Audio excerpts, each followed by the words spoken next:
भाई देखो, पूछो मत, पूछोगे तो आ नहीं पाओगे। डंडी को टिकाना मत, आराम से ऐसे घुसते हुए आ जाओ।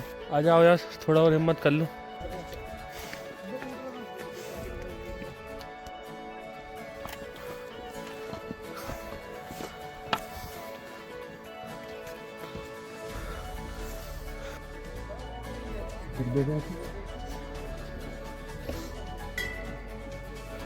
बताता हूँ।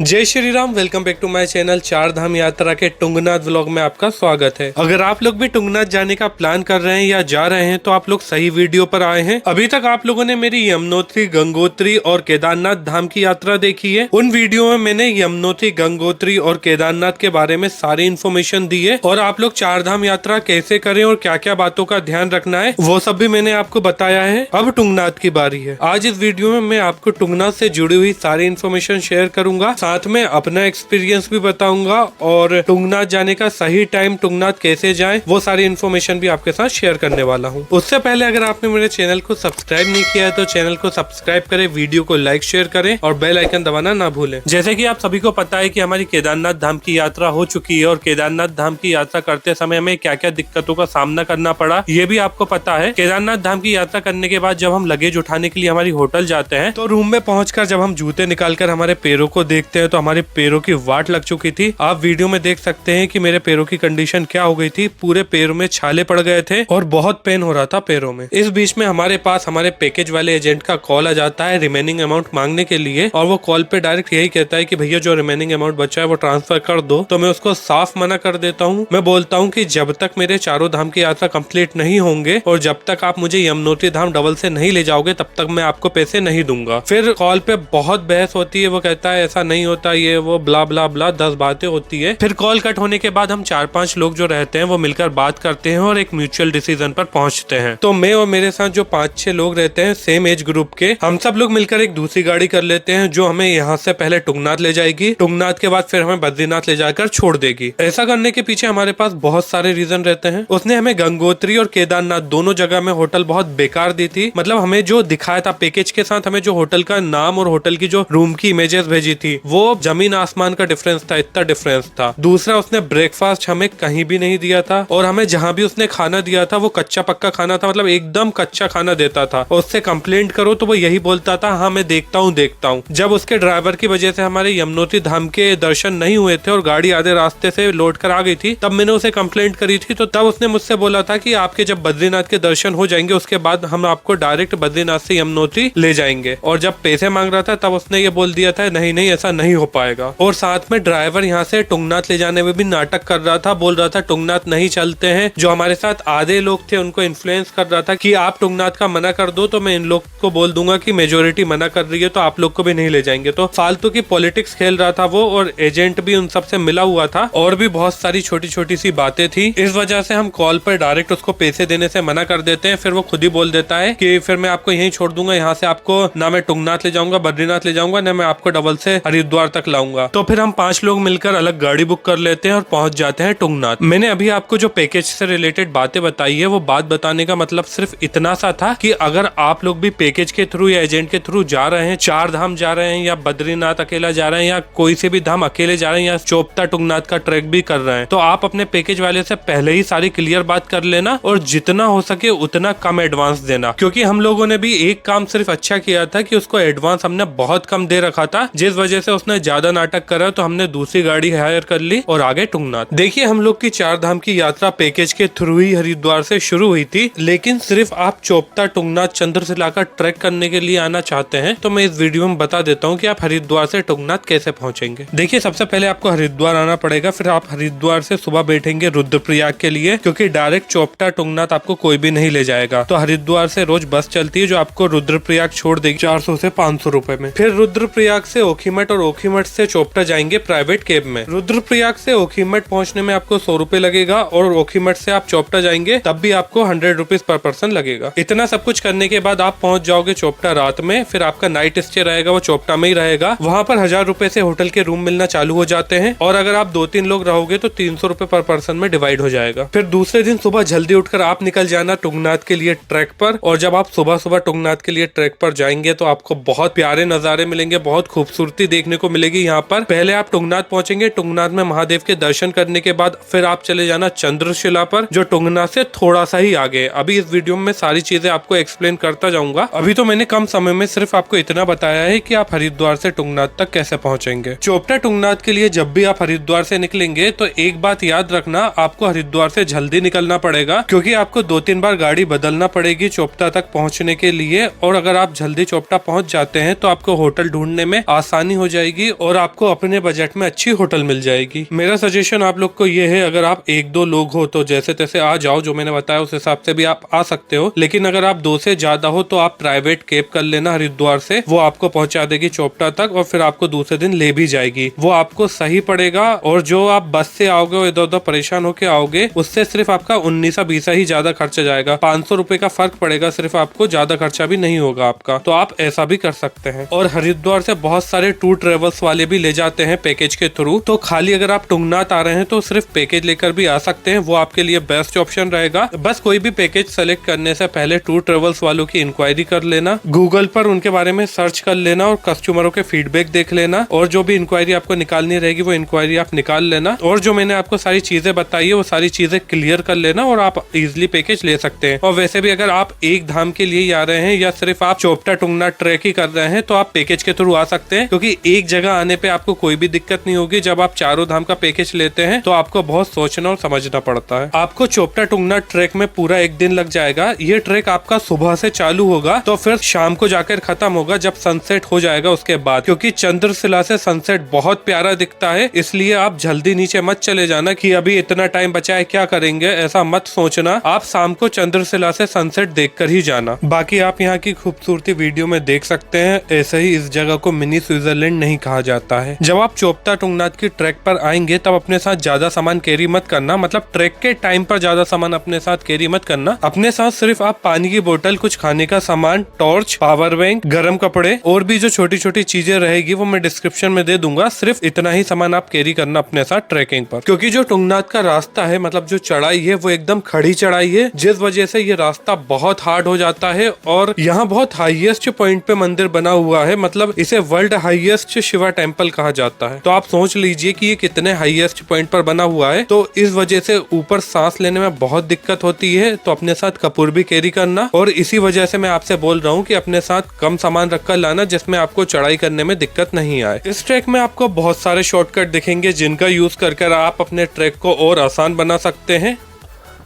डंडी को टिकाना मत, आराम से ऐसे घुसते हुए आ जाओ। हमने हमारी चोपटा टुंगनाथ की ट्रैक इन सारे शॉर्टकटों के थ्रू ही करी है। ज्यादातर हमने ये शॉर्टकट का सहारा लेकर ही ऊपर चले हैं। जो रोड रहते हैं उनसे तो हम कम गए हैं, ये शॉर्टकट के सहारे ही हम आगे बढ़ते गए। और ये शॉर्टकट बहुत अच्छे रहते हैं, मतलब ये समझ लो आप आपके 1-2 किलोमीटर का रास्ता आसान कर देते हैं शॉर्टकट। लेकिन मैं आपको एक बात और बता देता हूँ कि अगर आप शॉर्टकट ले रहे हैं तो शॉर्टकट सिर्फ आप दिन में ही लेना। जब तक आपको डे लाइट मिल रही है तब तक ही आप शॉर्टकट का यूज कर ऊपर जाना। अगर आप शाम को जा रहे हैं या उधर से उतर रहे हैं तब रात हो गई है, तब इन शॉर्टकट का यूज मत करना, वरना ये शॉर्टकट आपको बहुत लंबा सा लॉन्ग कट दे देगा। क्योंकि जब हम लोग भी ऊपर चढ़ रहे थे तभी हमने इन शॉर्टकट का यूज करा था, वरना रिटर्न आते समय हमें रात हो गई थी। तो हम जो मेन रूट बना हुआ है उसी से नीचे उतरे थे और उससे भी नीचे उतरने में बहुत डर लग रहा था। आप वीडियो के एंड में देखना, क्योंकि रात बहुत ज्यादा हो गई थी और यहाँ पर एक भी स्ट्रीट लाइट नहीं लगी हुई है, पूरा अंधेरा रहता है, जिस वजह से रात में आपको दिक्कत हो सकती है। भाई देखो, पूछो मत, पूछोगे तो आ नहीं पाओगे, बस चलते आओ।